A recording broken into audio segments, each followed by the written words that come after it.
Minister of Sports and Recreation Fikile Mbalula announced yesterday that from next month, professional boxing will be back on TV screens. Pugilism has been absent from terrestrial television for some 3 years now, but Mbalula promised that it will be back in June. On top of that, the minister also promised an injection of cash to amateur boxing. Emanating from our engagement with the public broadcaster, we have now ensured that boxing returns to our television screens and radio. Boxing is a popular sport with a deep-rooted history, a history of triumph over adversity, a heritage that South Africa is proud of. The key idea in the delivery of boxing is to recognize amateur, professional and development boxing across genders. The first tournament will now be broadcast on SABC1 at the beginning of June 2015. This initiative will strengthen our boxing turnaround strategy due to increased visibility that will safeguard the return of the sponsors to the sport.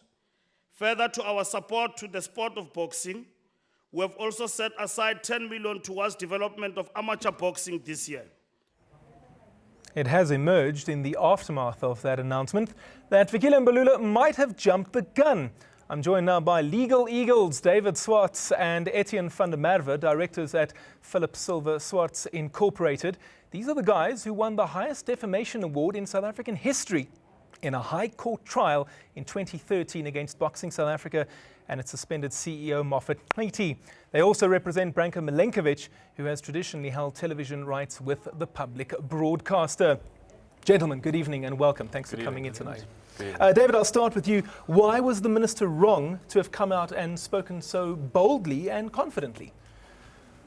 The question is quite loaded to the extent that it needs to be contextualized.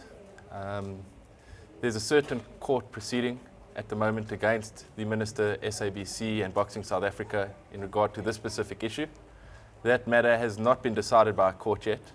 At this stage, they cannot, in terms of that process, go ahead with boxing on SABC.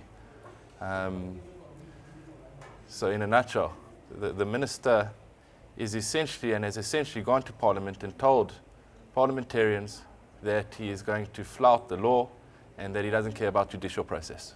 Etienne, when will this matter be resolved? Well, the matter has been postponed previously in light of settlement negotiations.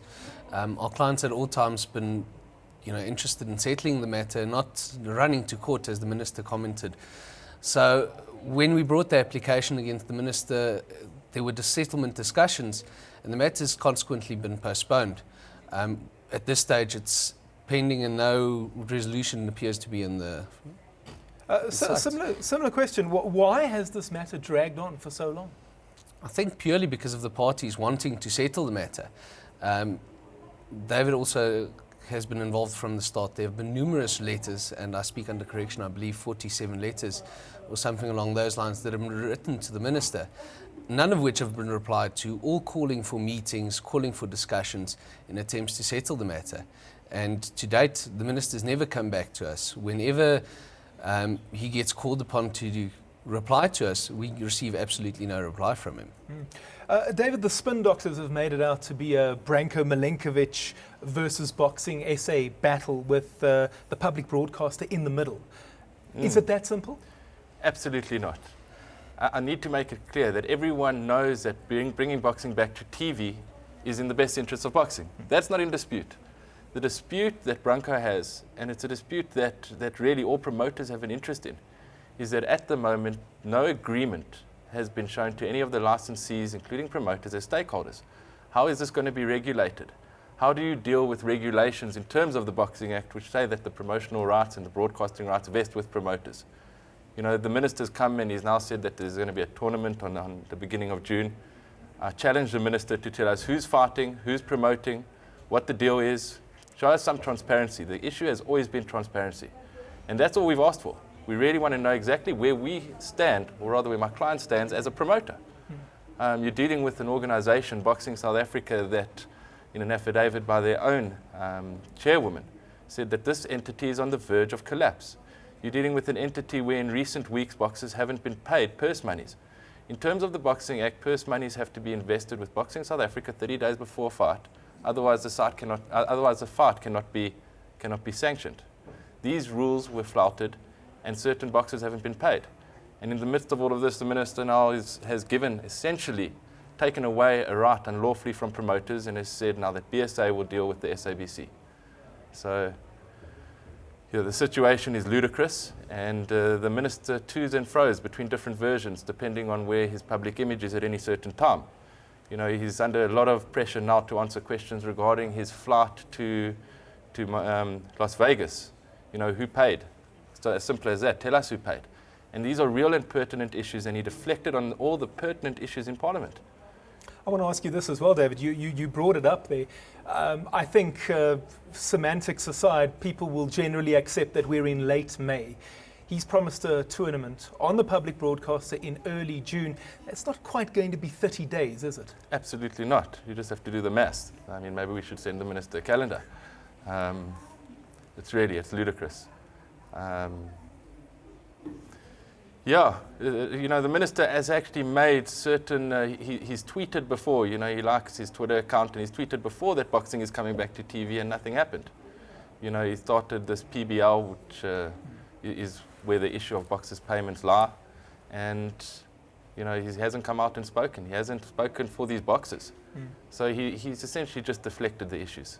Etienne, I'd like to come back to you. I actually interviewed Ntambi Ravele about 2 weeks ago, the Boxing SA chairperson, and she said that one of the problems is that the Boxing Act, as per Parliament, and the Boxing South Africa regulations actually differ, and in her own words, they don't speak to each other.